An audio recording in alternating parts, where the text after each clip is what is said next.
दोस्तों खीरे के ऊपर शहद डालकर अगर यह नुस्खा बनाओगे तो अपनी बीवी से दूर नहीं रह पाओगे और पूरी रात उसे सताओगे। और अगर कहीं कुंवारे आदमी ने ये नुस्खा बनाकर पी लिया तो समझो सारी रात दीवारों से ही टकराएगा। तो चलिए दोस्तों, इस नुस्खे को बनाने के लिए हमें क्या क्या चाहिए और हमें इस नुस्खे को किस किस तरह से बनाना है जल्दी से सीख लेते हैं। सबसे पहले दोस्तों हमें एक मीडियम साइज का प्याज चाहिए इस नुस्खे को बनाने के लिए। सबसे पहले प्याज को आप अच्छी तरह से छील लीजिएगा और इसको आप चॉप कर लीजिएगा, चाहे मोटा मोटा इस तरह से आप चॉप इसे कर लीजिएगा। दोस्तों प्याज का इस नुस्खे में हम इसलिए इस्तेमाल कर रहे हैं, सभी लोग भली भांति जानते होंगे कि हिंदू धर्म में जब भी कोई व्रत वगैरह रखा जाता है तो प्याज की मनाही कही जाती है, क्योंकि प्याज को एक तामसिक भोजन का नाम दिया गया है। इसीलिए व्रत वगैरह में प्याज खाना मना किया जाता है, क्योंकि व्रत के दौरान आदमी को ब्रह्मचर्य का पालन करना पड़ता है और प्याज का सेवन करने के बाद वह ये पालन नहीं कर सकता। इसीलिए हिंदू धर्म में प्याज को मना किया गया है उन दिनों में जिन दिनों आप लोग व्रत वगैरह रखते हैं, क्योंकि तामसिक भोजन लेने का मतलब है कि आपकी काम इच्छा जो है वो जागृत होती है। इसीलिए इस नुस्खे में हम इसका इस्तेमाल कर रहे हैं। दोस्तों कई न्यूट्रिशंस और साइंस भी अब ये मानने लगी है कि प्याज में कामो उत्तेजक प्रभाव होते हैं। ये यौन इच्छा को उत्तेजित करता है, पुरुषों में टेस्टोस्टेरोन हार्मोन के स्तर को बढ़ाता है और कई अध्ययनों में पाया गया है कि इसके इस्तेमाल से स्पर्म के काउंट भी बढ़ते हैं। इसलिए प्याज खाने से पुरुषों की सेक्सुअल हेल्थ में सुधार होता है। ये पुरुषों में कामेशा को स्टिमुलेट करता है तथा उनकी ऊर्जा बढ़ाता है। चलिए ये हमने इस तरह से प्याज काट लिए हैं। अब जो दूसरी चीज हम लेंगे वो है दोस्तों लहसुन। जी हाँ, लहसुन की हम 5 से 6 कलियां लेंगे। अगर आपका लहसुन बड़ा वाला हो तो आप 3 कलियां भी ले सकते हैं और इसको हम इसके ऊपर से स्किन उतार कर इसको छील लेते हैं। ये रहे हमारे लहसुन। अब इसको भी हम बारीक बारीक काट लेते हैं। दोस्तों लहसुन के फायदे भी आप जरूर जानते होंगे। जैसे मैंने आपको प्याज के बारे में बताया, वैसे ही लहसुन को भी तामसिक भोजन में गिना गया है हिंदू धर्म के अनुसार, और इसको भी व्रत के दिनों में खाना मना किया गया है।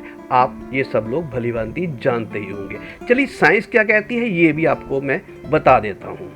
दोस्तों आप गूगल करके भी देख सकते हैं, ढेरों ऐसे आर्टिकल आपको गूगल पर मिल जाएंगे जिसमें लहसुन के फायदे बताए गए हैं कि लहसुन में एंटीऑक्सीडेंट पाया जाता है और बहुत से अध्ययनों में ये पाया गया है कि एंटीऑक्सीडेंट्स के सेवन से पुरुषों का स्पर्म काउंट बढ़ता है और साथ ही साथ लहसुन खाने से ब्लड का भी फ्लो बढ़ता है और खून में गर्मी आती है तथा सेक्स हार्मोन जो कि टेस्टोस्टेरोन है वो भी बढ़ता है। इसीलिए हम इसमें लहसुन का भी इस्तेमाल कर रहे हैं। तो चलिए हमने लहसुन को भी बारीक बारीक काट लिया है।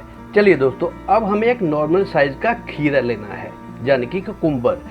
और ध्यान रखने वाली बात यह है कि हमने इसके छिलकों को छीलना नहीं है, यानी कि इसके छिलकों को साफ करके इसका इस्तेमाल नहीं करना। इसके छिलकों के सहित ही हम इस नुस्खे में इसका इस्तेमाल करेंगे, क्योंकि इसके छिलकों में भी बहुत सारे गुण होते हैं जो इस नुस्खे को और भी ताकतवर बनाएंगे। इसलिए हम इसके छिलके को नहीं छीलेंगे और इसके भी हम स्लाइसिस कर लेंगे जैसे हम सलाद वगैरह के लिए करते हैं। चलिए ये हमारे तैयार हो गए हैं। अब हम इनको करेंगे ब्लेंड।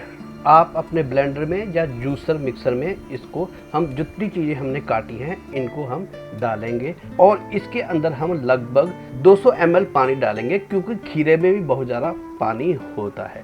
और इसको अच्छी तरह से ब्लेंड कर रहे हैं हम। इतना ब्लेंड कीजिएगा कि इन सभी चीज़ों का जूस बन जाए और सबका एक्सट्रैक्ट जो है इस जूस में आ जाए। चलिए ये हमारा जूस बनकर तैयार हो गया। अब इसको हम स्टेन करेंगे, यानी कि इसको छानेंगे, क्योंकि जो भी पार्टिकल इसके ब्लेंड नहीं हो पाए वो हमारे मुंह में ना आए, क्योंकि सारा एक्सट्रैक्ट जो है वो जूस में आ ही चुका है। चलिए दोस्तों हमने इसको स्टेन कर लिया है। ये हमारा नुस्खा लगभग बन चुका है। अब लास्ट काम हमारा ये रह गया, इसको हम एक गिलास में ट्रांसफ़र कर लेते हैं और इसमें डालेंगे अब हम हनी। जी हाँ, शहद आप 1 चम्मच डाल सकते हैं और स्वाद अनुसार आप शहद ज़्यादा भी डाल सकते हैं, उसमें कोई दिक्कत नहीं है। अगर आप डायबिटिक हैं तो कोशिश करें कि शहद को अवॉइड करें। इसका सेवन 1 गिलास आपने जो है वो सुबह भी कर सकते हैं और रात को भी सोने से पहले इसका आप सेवन कर सकते हैं। आपको इसके बहुत ज़्यादा फ़ायदे मिलेंगे। कहीं पर भी आपके कमज़ोरी है शरीर में या आप सुस्त रहते हैं तो इस नुस्खे का आप सेवन कर सकते हैं रात को सोने से आधा घंटा पहले। तो दोस्तों, आपको ये नुस्खा कैसा लगा अपने कमेंट्स में अवश्य बताइएगा और इसका इस्तेमाल करके दोबारा कमेंट जरूर करिएगा कि आपको इसका फ़ायदा मिला या नहीं। अगर आपको फ़ायदा मिलता है तो आप और लोगों तक भी इस वीडियो को शेयर कर सकते हैं ताकि वह लोग भी इस नुस्खे का फ़ायदा उठा सकें। तो दोस्तों, मेरी तरफ से आपको ढेर सारा प्रेम और जल्दी ही आपको एक दूसरी वीडियो के साथ मिलता हूं। तब तक के लिए बाय बाय और बहुत बहुत धन्यवाद आपके वीडियो देखने के लिए और अपने प्यारे प्यारे कमेंट्स करने के लिए।